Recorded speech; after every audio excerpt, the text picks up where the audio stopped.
Over here we are going to simplify the following expressions into a single trigonometric ratio. I should say expression, not plural. My bad. Anyway, let's get to it.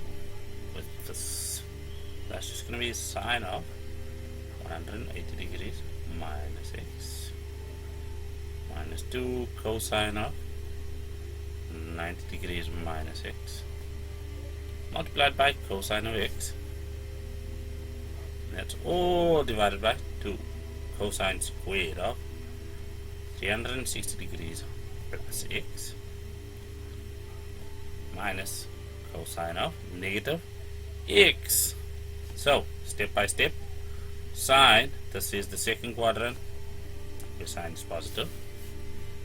Let's just bring about our cast diagram over here.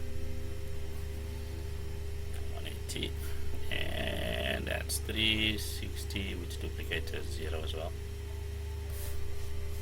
So that's just going to be sine of x. Remember, this is where we started. Subtract. Well, 2 of what? Well, cosine of 90 degrees minus x. That's the first quadrant. That's a cofunction.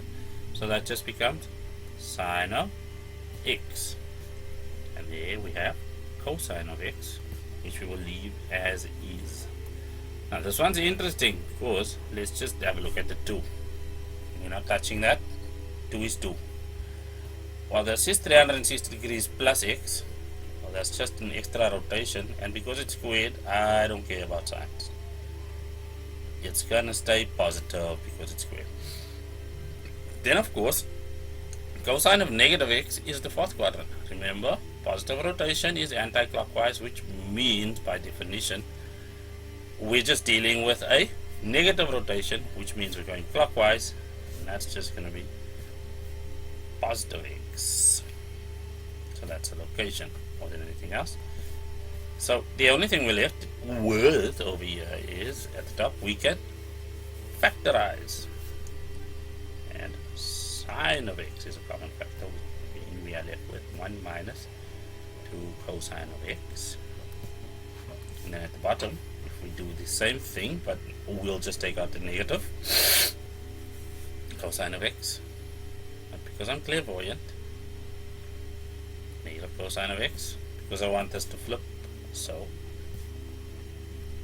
that takes care of that, and that becomes a 1, because negative cosine of x divided by negative cosine of x becomes 1. And then if I divide that, I'll have a negative 2 cosine of x. Now that's the target I wanted. Anything divided by itself is equal to 1.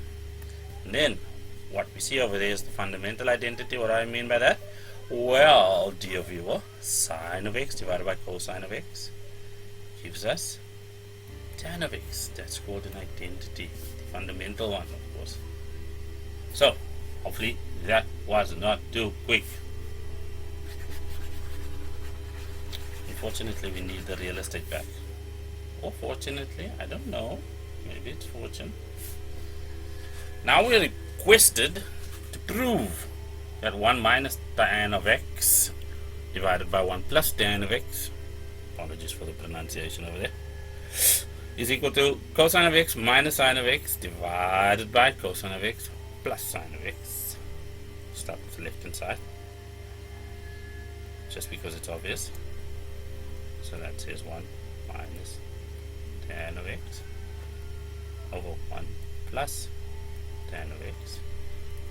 Fundamental identity detected, so we'll work with that. What do I mean? Well, we just turn that into sine of x over cosine of x, and then we'll do the exact same thing at the bottom.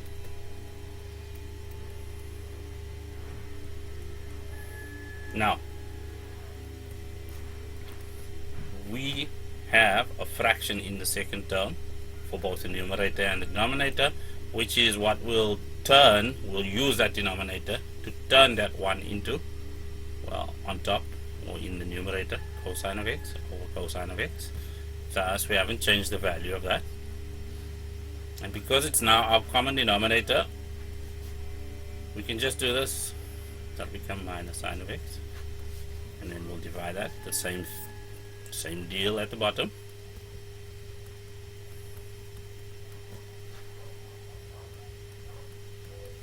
So we can see there the 1 is, and then this was already the same mechanism is used at the bottom.